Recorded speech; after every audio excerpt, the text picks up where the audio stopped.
So hello everyone, this is yet another video explanation video. So a few days back I built one system design topic called Outbox pattern in Golang. It went pretty viral on Twitter when I posted about it. It grabbed around 15 to 17k views and people start this repo, like 16 people start this repo. Yeah, it's quite low, but yeah, still much for me. So basically this is an outbox pattern which we use in any e-commerce or general microservices architecture. So why do we need this outbox pattern firstly? So I will explain that first. So let's assume if you have any order service, let's say if you buy something from e-commerce website, let's say if you got some shoes, then your transaction is saved in database that this order has been purchased by me Atharva. So whenever we update that table in Postgres, like any database you can use MySQL and all, whenever that update is made in database, then we have some message broker like RabbitMQ or Redis PubSub like I have used here. Then we have to give update from database to that dispatcher or relay that this order has been completed. Sometimes the issue we get is called dual writes. Let's suppose your order has been made, but due to some reason your dispatcher is broken, like it's down. Let's suppose your service is down. So in such cases, what will happen? In such case, what will happen? Like order is created in database, but user doesn't have that notification or email of order created. In such cases, this is a bad user experience. So how do we avoid it? So instead of sending that outbox message, instead of sending that transaction after uh, database entry, we will create a table for that, like outbox table, let's suppose. And in outbox table we will add data of that transaction, that what was product id, where we have to send, suppose we have to add RabbitMQ or Redis PubSub, then how it will connect with that dispatcher and RabbitMQ. So we will just add another table called outbox table in our Postgres. Also, while let's suppose this is outbox pattern.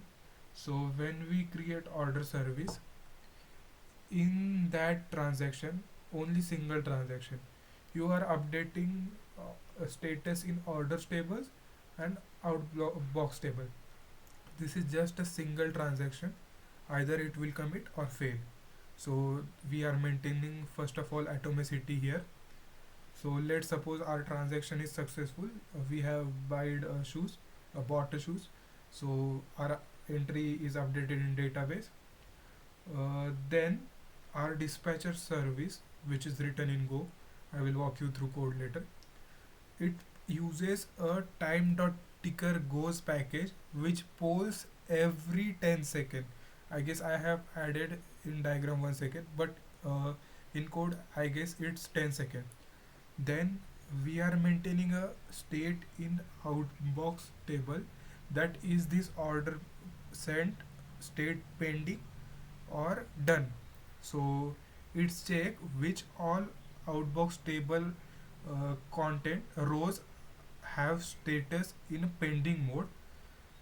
Then from that rows it gets all pending data, and then it sends all that data through Redis PubSubs to all its uh, downstream subscribers.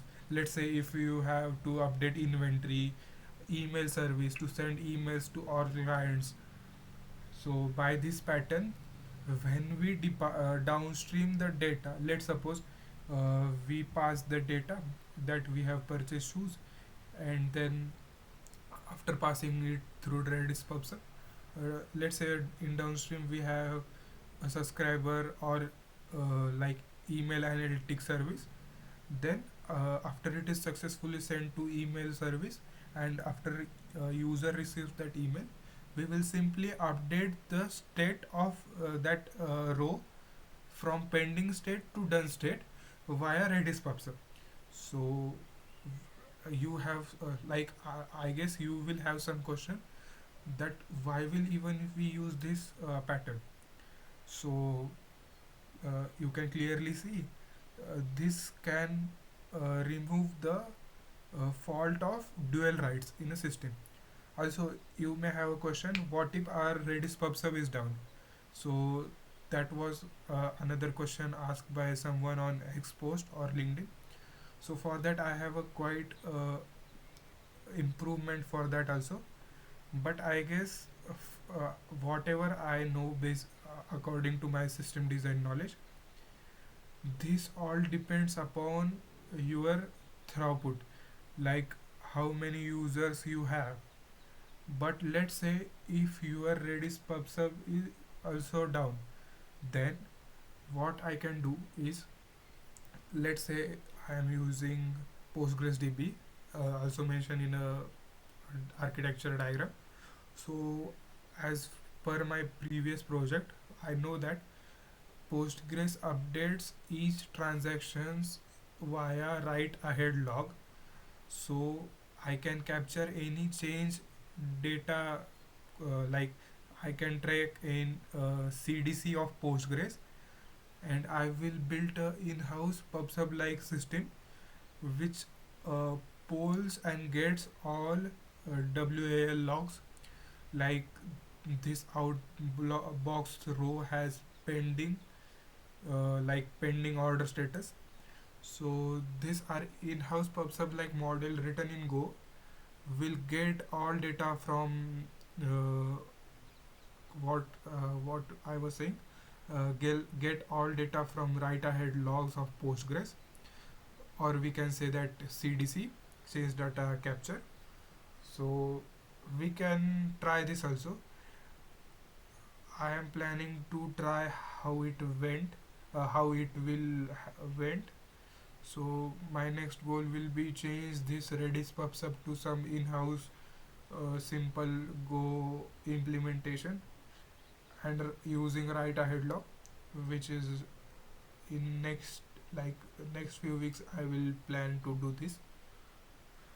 But here are demo screenshot of how it looks.